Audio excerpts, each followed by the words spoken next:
ಪ್ರಿಯ ವೀಕ್ಷಕರೇ, ಈ ವಿಡಿಯೋವನ್ನು ಮೊದಲಿನಿಂದ ಕೊನೆಯವರೆಗೂ ಸ್ಕಿಪ್ ಮಾಡದೆ ಪೂರ್ತಿಯಾಗಿ ನೋಡಿರಿ. ಹಾಗೆ ಈ ನಮ್ಮ ಚಾನೆಲ್ ಸಬ್ಸ್ಕ್ರೈಬ್ ಮಾಡಿಕೊಳ್ಳಿ. ನಾವು ನಿಮಗಾಗಿ ಮಾಡುವ ಪ್ರತಿಯೊಂದು ವಿಡಿಯೋಗಳು ನಿಮಗೆ ನೋಟಿಫಿಕೇಶನ್ ಆಗಿ ದೊರೆಯಲು ಪಕ್ಕದಲ್ಲಿ ಬರುವಂತಹ ಬೆಲ್ ಐಕನ್ ಕ್ಲಿಕ್ ಮಾಡಿಕೊಳ್ಳಿ. ಓಂ ಶ್ರೀ ಗುರುಭ್ಯೋ ನಮಃ. ಓಂ ನಮೋ ಕಾಳಿಕಾಯೇ ನಮಃ. ವೀಕ್ಷಕರಿಗೆಲ್ಲ ಶ್ರೀ ಅಂಬಾ ಭವಾನಿ ಜ್ಯೋತಿಷ್ಯಂ ಚಾನಲ್ಗೆ ಸ್ವಾಗತ. ನನ್ನ ಅನೇಕ ವೀಕ್ಷಕರು, ಗುರುಗಳೇ, ಕುಟುಂಬದಲ್ಲಿ ಕಲಹಗಳು, ಕುಟುಂಬ ಸದಸ್ಯರು ಒಬ್ಬರಿಂದ ಒಬ್ಬರು ದೂರವಾಗುತ್ತಿದ್ದಾರೆ, ಮನೆಯಲ್ಲಿ ಮಕ್ಕಳು ಹಿರಿಯರ ಮಾತುಗಳನ್ನು ಕೇಳುತ್ತಿಲ್ಲ,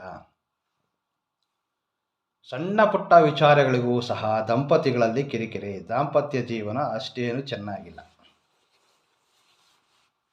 ಪತಿ ಅಥವಾ ಪತ್ನಿ ನನ್ನಿಂದ ದೂರವಾಗಿದ್ದಾರೆ,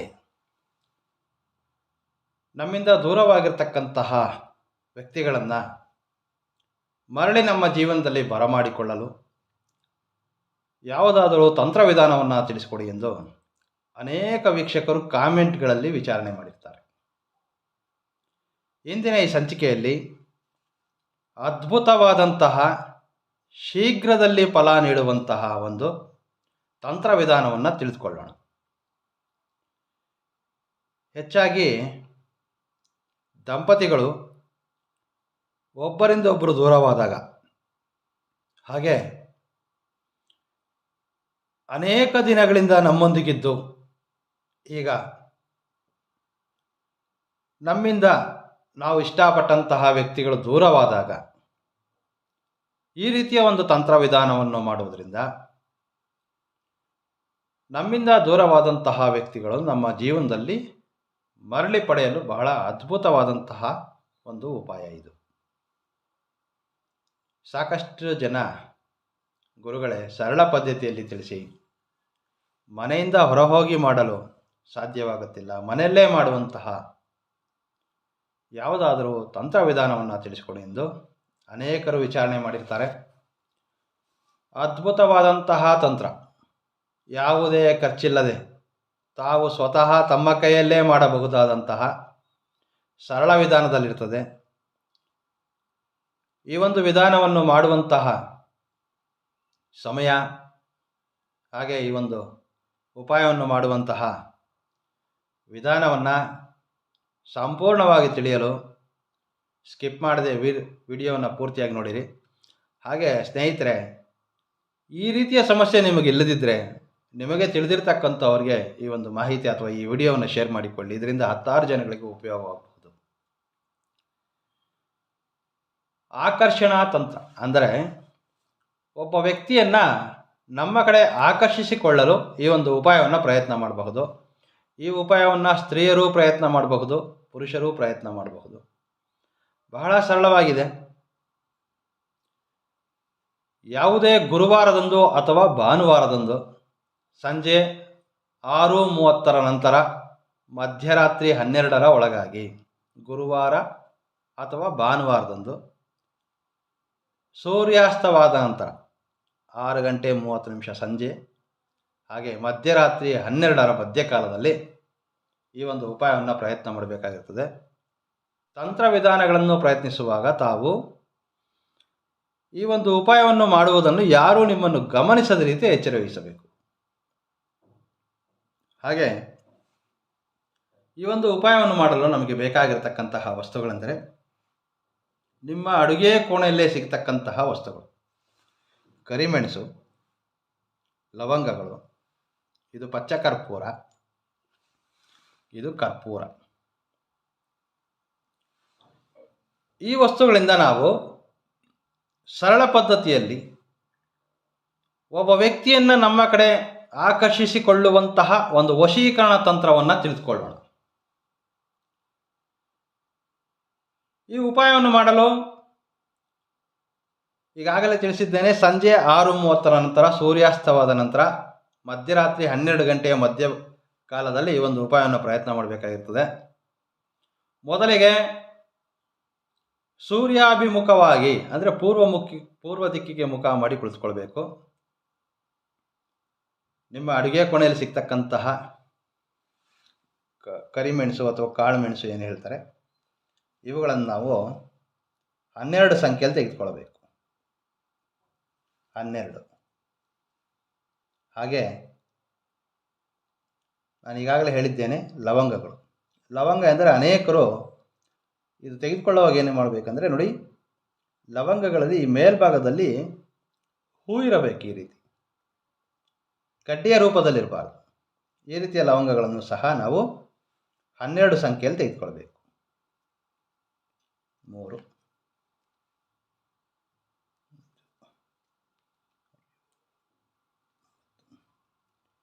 12 ಲವಂಗಗಳು ಮತ್ತು 12 ಕರಿಮೆಣಸನ್ನು ತೆಗೆದುಕೊಳ್ಬೇಕು.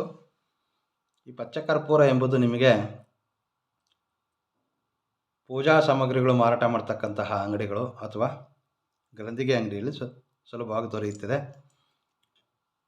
ಚಿಕ್ಕ ತುಂಡುಗಳಾಗಿರ್ತಕ್ಕಂತಹ ಒಂದು 3 ಪೀಸನ್ನು ತೆಗೆದುಕೊಂಡ್ರೆ ಸಾಕು. ಈ ರೀತಿ ಇವುಗಳನ್ನೆಲ್ಲವನ್ನು ಸೇರಿಸಿ ನಿಮ್ಮ ಬಲಗೈಯಲ್ಲಿ ಮುಷ್ಟಿಯನ್ನಾಗಿ ಹಿಡಿದುಕೊಳ್ಬೇಕು. ಈ ರೀತಿ ಹಿಡಿದು ಯಾವ ವ್ಯಕ್ತಿಗಾದರೆ ನೀವು ಈ ಒಂದು ಉಪಾಯವನ್ನು ಪ್ರಯತ್ನ ಮಾಡ್ತಿದ್ದೀರೋ ಆ ವ್ಯಕ್ತಿಯನ್ನು ಮನದಲ್ಲಿ ನೆನೆದು, ಇಂತಹ ವ್ಯಕ್ತಿಯು ಶಾಶ್ವತವಾಗಿ ನನ್ನೊಂದಿಗಿರಬೇಕು, ನಮ್ಮಿಬ್ಬರ ನಡುವೆ ಯಾವುದೇ ಭಿನ್ನಾಭಿಪ್ರಾಯಗಳು ಬರಬಾರದು, ಒಂದು ಸಂಕಲ್ಪವನ್ನು ಮಾಡಿಕೊಳ್ಬೇಕು. ನಿಮ್ಮ ಇಷ್ಟ ದೇವತೆಯನ್ನು ಪ್ರಾರ್ಥನೆ ಮಾಡಿಕೊಂಡು ಒಂದು ಸಂಕಲ್ಪವನ್ನು ಮಾಡಿಕೊಳ್ಬೇಕು. ಈ ತಂತ್ರವನ್ನು ನೀವು ನಿಮ್ಮ ಕುಟುಂಬ ಸದಸ್ಯರಿಗಾಗಿ, ನಿಮ್ಮ ಸ್ನೇಹಿತರಿಗಾಗಿ, ನಿಮ್ಮ ಪತಿ ಪತ್ನಿ ಅಥವಾ ನಿಮ್ಮ ನೆರೆಹೊರೆಯವರು, ನಿಮಗೆ ಪರಿಚಯ ಇರತಕ್ಕಂತಹ ಯಾವುದೇ ಒಬ್ಬ ಸ್ನೇಹಿತನಿರಬಹುದು, ಅಥವಾ ನೀವು ಕೆಲಸ ಮಾಡ್ತಕ್ಕಂತಹ ಸ್ಥಳದಲ್ಲಿ ನಿಮ್ಮ ಮೇಲಾಧಿಕಾರಿಯೋ ಅಥವಾ ನಿಮ್ಮ ಸಹೋದ್ಯೋಗಿಗಳು, ನೀವು ಪ್ರೀತಿಸಿದಂತಹ ಪ್ರೇಮಿ ಇರಬಹುದು. ಇಂತಹ ವ್ಯಕ್ತಿಗಳನ್ನು, ಆ ವ್ಯಕ್ತಿಗಳು ಸದಾ ನಿಮ್ಮ ಮಾತುಗಳನ್ನೇ ಕೇಳಲು, ನಿಮಗೆ ಆಕರ್ಷಿತರಾಗಿರಲು ಆ ವ್ಯಕ್ತಿಯ ಹೆಸರನ್ನು ಮನದಲ್ಲಿ ನೆನೆದು ನಿಮ್ಮ ಇಷ್ಟದೇವತೆಯನ್ನು ಪ್ರಾರ್ಥನೆ ಮಾಡಿಕೊಳ್ಳುತ್ತಾ, ಓಂ ಹೂಂ ಅಮುಕಂ ಮೇಂ ವಶ್ಯಂ ಕುರ್ಕುರ್ ಸ್ವಾಹ, ಓಂ ಹೂಂ ಅಮುಕಂ ಮೇ ವಶ್ಯಂ ಕುರ್ಕುರ್ ಸ್ವಾಹ, ಈ ಒಂದು ಮಂತ್ರವನ್ನು ತಾವು 58 ಬಾರಿ ಕೈಯಲ್ಲಿ ಈ 3 ವಸ್ತುಗಳನ್ನು ನಿಮ್ಮ ಕೈಯಲ್ಲಿ ಮುಷ್ಟಿಯಲ್ಲಿ ಹಿಡಿದುಕೊಂಡು, ಬಲಗೈಯಲ್ಲಿ ಮುಷ್ಟಿಯಲ್ಲಿ ಈ ವಸ್ತುಗಳನ್ನು ಹಿಡಿದುಕೊಂಡು ಈಗ ನಾನು ತಿಳಿಸಿದಂತಹ ಮಂತ್ರವನ್ನು ತಾವು 58 ಬಾರಿ ಜಪಿಸಬೇಕಾಗಿರ್ತದೆ. ಮಂತ್ರವನ್ನು ಓದುವಾಗ ಈ ಮಂತ್ರದ ಮಧ್ಯಭಾಗದಲ್ಲಿರ್ತಕ್ಕಂತಹ ಅಮುಕಂ ಎಂಬ ಪದದ ಬದಲಿಗೆ ನೀವು ಈ ತಂತ್ರವನ್ನು ಯಾವ ವ್ಯಕ್ತಿಗಾಗಿ ಪ್ರಯತ್ನ ಮಾಡ್ತಿದ್ದೀರೋ ಆ ವ್ಯಕ್ತಿಯ ಹೆಸರನ್ನು ಸೇರಿಸಿ ತಾವು ಈ ಮಂತ್ರವನ್ನು ಜಪ ಮಾಡಬೇಕಾಗಿರ್ತದೆ. 58 ಬಾರಿ ಮಂತ್ರ ಪಠಣೆ ಆದ ನಂತರ ವೀಕ್ಷಕರೇ, ಈ ರೀತಿಯ ಒಂದು ಚಿಕ್ಕದಾಗಿರ್ತಕ್ಕಂತಹ ಕೆಂಪು ವಸ್ತ್ರವನ್ನು ತೆಗೆದುಕೊಂಡು ಆ ವಸ್ತ್ರದಲ್ಲಿ ಈ ಎಲ್ಲ ವಸ್ತುಗಳನ್ನು ಸೇರಿಸಿ ಒಂದು ಗಂಟನ್ನಾಗಿ ಮಾಡಿಕೊಳ್ಬೇಕು. ಈ ರೀತಿ ಕೆಂಪು ವಸ್ತ್ರದಲ್ಲಿ ಒಂದು ಗಂಟನ್ನಾಗಿ ಮಾಡಿಕೊಳ್ಬೇಕು. ಈ ಒಂದು ಉಪಾಯವನ್ನು ಮಾಡಿದಂತಹ ರಾತ್ರಿಯಂದು ತುಂಬ ಚಿಕ್ಕದಾಗಿರ್ತಕ್ಕಂತಹ ಈ ಗಂಟನ್ನು ತಾವು ಮಲಗುವಂತಹ ಸ್ಥಳದಲ್ಲಿ, ತಾವು ನಿದ್ರಿಸುವಂತಹ ಸ್ಥಳದಲ್ಲಿ, ನಿಮ್ಮ ಒಂದು ಪಿಲ್ಲೋ ಕೆಳಭಾಗಿರಬಹುದು ಅಥವಾ ನಿಮ್ಮ ಹಾಸಿಗೆ ಕೆಳಭಾಗದಲ್ಲಿ ಈ ಒಂದು ಗಂಟನ್ನು ಇರಿಸಿಕೊಂಡು ಈ ಒಂದು ದಿನದ ಮಟ್ಟಿಗೆ ಈ ರಾತ್ರಿ ಎಲ್ಲವೂ ತಾವು ನಿದ್ರಿಸಬೇಕಾಗಿರ್ತದೆ. ಬಹಳ ಸರಳವಾಗಿರ್ತಕ್ಕಂತಹ ವಿಧಾನ. ಗುರುವಾರ ಸಂಜೆ 6:30 ನಂತರ ಮಾಡಿದ್ದಲ್ಲಿ ಗುರುವಾರದಂದು ರಾತ್ರಿ, ಭಾನುವಾರ ಇದನ್ನು ಪ್ರಯತ್ನ ಮಾಡಿದ್ದಲ್ಲಿ ಭಾನುವಾರದಂದು ರಾತ್ರಿ ಈ ಒಂದು ಸಣ್ಣ ಗಂಟನ್ನು ತಾವು ನಿಮ್ಮ ನಿದ್ರಿಸುವಂತಹ ಕೋಣೆ, ನೀವು ನಿದ್ರಿಸುವಂತಹ ಕೋಣೆಯಲ್ಲಿ ನಿಮ್ಮ ಹಾಸಿಗೆ ಕೆಳಭಾಗದಲ್ಲಾಗಲಿ ಅಥವಾ ಪಿಲ್ಲೋ ಕೆಳಭಾಗದಲ್ಲಿರಿಸಿ ನಿದ್ರಿಸಬೇಕು. ನಂತರ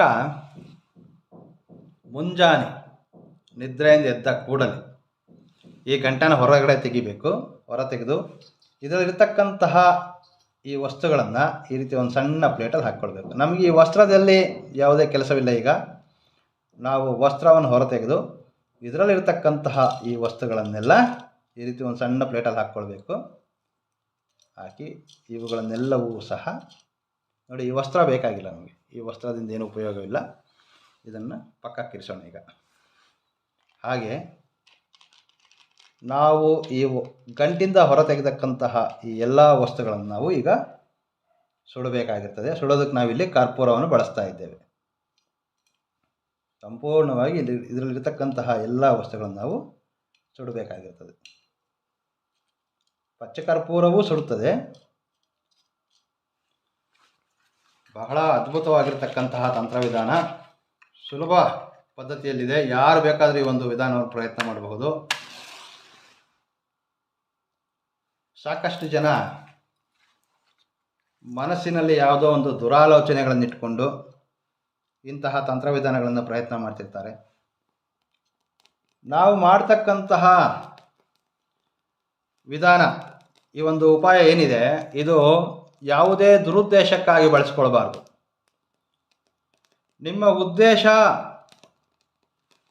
ಒಳ್ಳೆಯದಾಗಿ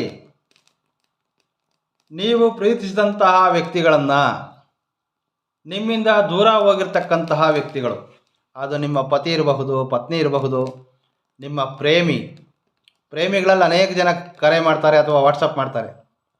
ಬಹಳ ಚೆನ್ನಾಗಿದ್ವಿ, ನಮ್ಮ ಜೀವನದಲ್ಲಿ ಈಗ 3ನೇ ವ್ಯಕ್ತಿ ಪ್ರವೇಶ ಆಗಿದ್ದಾನೆ. ಆಕೆ ಅಥವಾ ಆತ ಪ್ರವೇಶವಾದ ನಂತರ ನಮ್ಮಿಬ್ಬರಲ್ಲಿ ಸಣ್ಣ ಪುಟ್ಟ ವಿಚಾರಗಳಿಗೂ ಸಹ ಕಿರಿಕಿರಿಯಾಗಿ ಈಗ ದೂರ ಆಗುವಂತಹ ಒಂದು ಪ್ರಸಂಗ ಒದಗ್ತಾ ಇದೆ.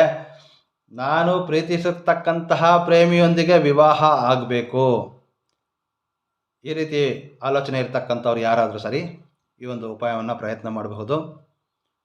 ದೂರವಾಗಿರ್ತಕ್ಕಂತಹ ವ್ಯಕ್ತಿಗಳು, ಸಾಕಷ್ಟು ಕರೆಗಳಲ್ಲಿ ಗುರುಗಳೇ, ಪತಿ ನನ್ನಿಂದ ದೂರವಾಗಿದ್ದಾರೆ ಅಥವಾ ನನಗೆ ಪತ್ನಿ ನನ್ನ ಬಿಟ್ಟು ಈಗ ನನ್ನಿಂದ ದೂರ ಹೋಗಿದ್ದಾರೆ, ಅವರಿಲ್ಲದೆ ನಾನು ಇರಲಿಕ್ಕೆ ಸಾಧ್ಯ ಆಗ್ತಾ ಇಲ್ಲ, ನನ್ನ ಒಂದು ದಾಂಪತ್ಯ ಜೀವನವನ್ನು ಸರಿ ಮಾಡಿಕೊಳ್ಳಬಹುದಾ? ಹೀಗೆ ಅನೇಕರು ಕರೆ ಮಾಡಿ ಅಥವಾ ಕಾಮೆಂಟ್ಗಳಲ್ಲಿ ಇದೇ ವಿಚಾರದ ಬಗ್ಗೆ ಅನೇಕ ಪ್ರಶ್ನೆಗಳನ್ನು ಕೇಳಿರ್ತಾರೆ. ಈ ಒಂದು ಉಪಾಯವನ್ನು ಮೊದಲೇ ಹೇಳಿದ್ದೇನೆ, ಯಾವುದೇ ದುರುದ್ದೇಶಕ್ಕಾಗಿ ಬಳಸಿಕೊಳ್ಳದೆ ನಿಮ್ಮ ಉದ್ದೇಶ ಸರಿ ಇದ್ದರೆ ನೀವು ಯಾರ ಮೇಲಾದರೂ ಸರಿ ಈ ಒಂದು ಪ್ರಯತ್ನವನ್ನು ಮಾಡಬಹುದು. ಯಾವುದೇ ಖರ್ಚಿಲ್ಲದೆ ನೀವು ಸ್ವತಃ ನಿಮ್ಮ ಕೈಯಲ್ಲೇ ಮಾಡಬಹುದಾದಂತಹ ಸರಳ ಉಪಾಯ. ಈಗ ಕುಟುಂಬದಲ್ಲಿರ್ತಾರೆ ಸೋದರ ಸೋದರಿ ಅಥವಾ ತನ್ನ ಮಕ್ಕಳಿರ್ತಾರೆ, ಮಕ್ಕಳು ಮಾತು ಕೇಳೋದಿಲ್ಲ, ಮನೆಯಲ್ಲಿ ಹಿರಿಯರು ಮಾತು ಕೇಳ್ತಿಲ್ಲ, ದುಷ್ಟ ಸ್ನೇಹಿತರ ಸಹವಾಸ ಮಾಡಿರ್ತಾರೆ. ಮಕ್ಕಳು ನಮ್ಮ ಮಾತು ಕೇಳೋದಕ್ಕೆ ಈ ಒಂದು ಉಪಾಯವನ್ನು ಪ್ರಯತ್ನ ಮಾಡಬಹುದಾ? ಅನೇಕರು ತಂದೆ ತಾಯಂದಿರು ಈ ವಿಚಾರವಾಗಿ ಕರೆ ಮಾಡಿ ಕೇಳಿದ್ದಾರೆ. ತಾವೂ ಸಹ ಈ ಒಂದು ಉಪಾಯವನ್ನು ಪ್ರಯತ್ನ ಮಾಡಬಹುದು. ನೀವು ಅಂದುಕೊಂಡಂತಹ ರೀತಿಯಲ್ಲಿ ಎದುರು ವ್ಯಕ್ತಿ ನಡೆದುಕೊಳ್ಳಲು, ನಮ್ಮ ಮಾತುಗಳನ್ನೇ ಅವರು ಸದಾಕಾಲ ಕೇಳಲು ಜೊತೆಯಲ್ಲೇ ಇರ್ತಾರೆ. ದಂಪತಿಗಳಿರಬಹುದು, ಒಡ ಹುಟ್ಟಿದವರು ಇರಬಹುದು, ಒಬ್ಬರಲ್ಲೊಬ್ಬರಿಗೆ ಹೊಂದಾಣಿಕೆ ಇರೋಲ್ಲ. ಅಥವಾ ದಂಪತಿಗಳು ಅನೇಕರು ಕರೆ ಮಾಡ್ತಾರೆ, ಹೆಂಡತಿ ತವ್ರ ಮನೇಲಿರ್ತಾರೆ, ಗಂಡ ನನ್ನ ತವ್ರ ಮನೆ ಕಳಿಸಿ ಬೇರೆ ಇದ್ದಾರೆ, ನಾನು ನನ್ನ ಸಾಂಸಾರಿಕ ಜೀವನವನ್ನು ಸರಿ ಮಾಡಿಕೊಳ್ಳಲು ಯಾವುದಾದ್ರೂ ಉಪಾಯವನ್ನು ತಿಳಿಸ್ಕೊಡಿ ಅಂತೂ ಅನೇಕ ನನ್ನ ಅಕ್ಕ ತಂಗಿಯರು, ಹೆಚ್ಚಿನ ಸಂಖ್ಯೆಯಲ್ಲಿ ಸ್ತ್ರೀಯರು ಕರೆ ಮಾಡ್ತಾರೆ. ಈ ಒಂದು ಉಪಾಯ ಏನಿದೆ, ಇದನ್ನು ಮಾಡುವಂತಹ ದಿನ ಮಾಂಸಾಹಾರ, ಮದ್ಯ ಸೇವನೆ ಇವುಗಳೆಲ್ಲವನ್ನು ಬಿಟ್ಟು ಶುದ್ಧಿಯಾಗಿರಬೇಕು. ಹಾಗೆ ಸ್ತ್ರೀಯರಾದರೆ ಈ ಒಂದು ಉಪಾಯವನ್ನು ಮಾಡುವಂತಹ ದಿನಗಳಲ್ಲಿ ನಿಮ್ಮ ತಿಂಗಳ ಸಮಸ್ಯೆಗಳಿದ್ದಾಗ ಈ ಉಪಾಯವನ್ನು ಪ್ರಯತ್ನ ಮಾಡಬಾರ್ದು. ಬಹಳಷ್ಟು ಜನ ಕೇಳ್ತಾ ಇರ್ತಾರೆ, ಗುರುಗಳೇ ತಂತ್ರವಿಧಾನ ಮಾಡಿದ ಕೂಡಲೇ ಎಷ್ಟು ದಿನಗಳಲ್ಲಿ ನಮಗೆ ಫಲ ಸಿಗಬಹುದು ಅಂತೇಳಿ. ಈ ಒಂದು ಉಪಾಯವನ್ನು ಪ್ರಯತ್ನ ಮಾಡಿ ನೋಡಿ. 72 ಗಂಟೆಗಳು 3 ದಿನದ ಒಳಗಾಗಿ ನೀವು ಇದರಿಂದ ಒಳ್ಳೆಯ ಒಂದು ಫಲಿತಾಂಶವನ್ನು ಪಡೆಯಬಹುದು. ಒಂದು ವಿಚಾರ ಏನಂದರೆ, ಈ ತಂತ್ರದಿಂದ ಯಾವುದೇ ಒಬ್ಬ ವ್ಯಕ್ತಿ ನಿಮಗೆ ಹತ್ತಿರವಾದರೆ ಇವರು ನಿಮ್ಮೊಂದಿಗೆ ಶಾಶ್ವತವಾಗಿ ನಿಮಗೆ ಅನುಕೂಲಕರವಾಗಿ ನಡೆದುಕೊಳ್ತಾರೆ.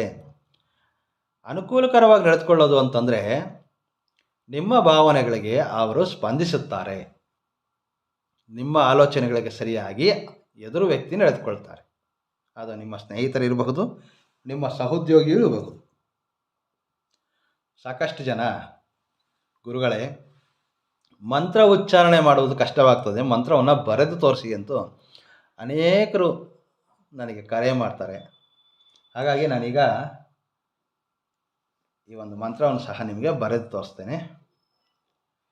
ತುಂಬ ಸರಳವಾಗಿರ್ತಕ್ಕಂತಹ ಮಂತ್ರ. ಓಂ ಹೂಂ ಅಮುಕಂ ಮೇ ವಶ್ಯಂ ಕುರು ಕುರು ಸ್ವಾಹ. ಓಂ ಹೂಂ ಅಮುಕಂ ಮೇಂ ವಶ್ಯಂ ಕುರು ಕುರು ಸ್ವಾಹ. ನಾನು ಆಗಲೇ ಹೇಳಿದ್ದೇನೆ, ಈ ಮಂತ್ರವನ್ನು ಜಪ ಮಾಡಬೇಕಾದ್ರೆ ತಾವು ಈ ಅಮುಕಂ ಎಂಬ ಪದವನ್ನು ಓದಬಾರ್ದು. ಈ ಅಮುಕಂ ಎಂಬ ಪದದ ಬದಲಿಗೆ ನೀವು ಯಾವ ವ್ಯಕ್ತಿಗಾಗಿ ಈ ಒಂದು ಉಪಾಯವನ್ನು ಪ್ರಯತ್ನ ಮಾಡ್ತಿದ್ದೀರಾ ಆ ವ್ಯಕ್ತಿಯ ಹೆಸರನ್ನು ಈ ಸ್ಥಳದಲ್ಲಿ ಸೇರಿಸಿ ಈ ಒಂದು ಮಂತ್ರವನ್ನು ತಾವು 58 ಬಾರಿ ಜಪಿಸಬೇಕಾಗಿರ್ತದೆ. ಬಹಳ ಸರಳವಾಗಿರ್ತಕ್ಕಂತಹ ಉಪಾಯ. ಒಮ್ಮೆ ಪ್ರಯತ್ನ ಮಾಡಿ ನೋಡಿ. ಅನೇಕರು ಇದರಿಂದ ಲಾಭವನ್ನು ಪಡೆದಿರ್ತಾರೆ. ಉದ್ದೇಶ ಸರಿ ಇದ್ದರೆ, ನೀವು ಮಾಡ್ತಾ ಇರ್ತಕ್ಕಂತಹ ಕಾರಣ ಇದು ನಿಮಗೆ ಅರ್ಥವಾಗಿದ್ದರೆ ಈ ತಂತ್ರದಿಂದ ನೀವು ಲಾಭ ಪಡೆಯೋದ್ರಲ್ಲಿ ಯಾವುದೇ ಸಂಶಯ ಇಲ್ಲ. ನಾನೀಗಾಗಲೇ ಅನೇಕ ರೀತಿಯ ಸಮಸ್ಯೆಗಳಿಗೆ ಸಂಬಂಧಿಸಿದಾಗೆ ಸಾಕಷ್ಟು ಪರಿಹಾರ ತಂತ್ರಗಳನ್ನು ನನ್ನ ಚಾನೆಲ್ನಲ್ಲಿ ಅಪ್ಲೋಡ್ ಮಾಡಿದ್ದೀನಿ. ನೀವು ಒಮ್ಮೆ ಆ ಒಂದು ಪ್ಲೇ ಲಿಸ್ಟಲ್ಲಿ ಹೋಗಿ ಅದರಲ್ಲಿ ನಿಮಗಿರ್ತಕ್ಕಂತಹ ಸಮಸ್ಯೆಗೆ ಸಂಬಂಧಿಸಿದಂತಹ ಯಾವುದಾದ್ರೂ ಪರಿಹಾರ ಮಾರ್ಗಗಳಿದೆಯೋ ಒಂದ್ಸರಿ ನೋಡಿ. ಸಾಕಷ್ಟು ತಂತ್ರಗಳಿದೆ ಗುರುಗಳೇ, ಯಾವುದು ಮಾಡಬೇಕಿದ್ರಲ್ಲಿ ಅಂತ ಅನೇಕರು ಕೇಳ್ತಾರೆ. ಪ್ರತಿಯೊಬ್ಬರು ಪ್ರತಿಯೊಂದು ತಂತ್ರಗಳನ್ನು ಮಾಡಲಿಕ್ಕೆ ಅವಕಾಶ ಇರೋಲ್ಲ. ನಿಮ್ಮ ಕೈಯಲ್ಲಿ ಯಾವುದು ಮಾಡಲಿಕ್ಕೆ ಅನುಕೂಲ ಇದೆ, ಯಾವುದು ಮಾಡಲಿಕ್ಕೆ ನಿಮಗೆ ಅವಕಾಶ ಇದೆ ಅಂತಹ ತಂತ್ರಗಳನ್ನು ಆಯ್ಕೆ ಮಾಡಿಕೊಳ್ಳಿ. ಅವುಗಳನ್ನು ಪ್ರಯತ್ನ ಮಾಡ್ತಾ ಬನ್ನಿ. ತಾಯಿ ಭವಾನಿ ದೇವಿಯು ಸದಾ ನಿಮ್ಮ ಜೊತೆಗಿದ್ದು ನಿಮ್ಮೆಲ್ಲ ಬಯಕೆಗಳನ್ನು ಶೀಘ್ರವಾಗಿ ನೆರವೇರಿಸಲಿ ಎಂದು ನಾನು ಮನಸ್ಫೂರ್ತಿಯಾಗಿ ಪ್ರಾರ್ಥಿಸುತ್ತೇನೆ. ಸ್ನೇಹಿತರೆ, ಈ ಮಾಹಿತಿ ಇಷ್ಟವಾದರೆ ಲೈಕ್ ಮಾಡಿ. ಈ ವಿಡಿಯೋವನ್ನು ನಿಮಗೆ ತಿಳಿದಿರ್ತಕ್ಕಂಥವ್ರ ಜೊತೆ ಶೇರ್ ಮಾಡಿಕೊಳ್ಳಿ. ಇದರಿಂದ ಈ ರೀತಿ ಸಮಸ್ಯೆಯಲ್ಲಿರ್ತಕ್ಕಂತಹ 10 ಜನಗಳಿಗೆ ಉಪಯೋಗ ಆಗುತ್ತೆ. ಮುಂದಿನ ವಿಡಿಯೋದಲ್ಲಿ ಭೇಟಿ ಆಗ್ತೇನೆ. ನಮಸ್ಕಾರ. ಸರ್ವೇ ಜನೋ ಸುಖಿನೋ ಭವಂತು.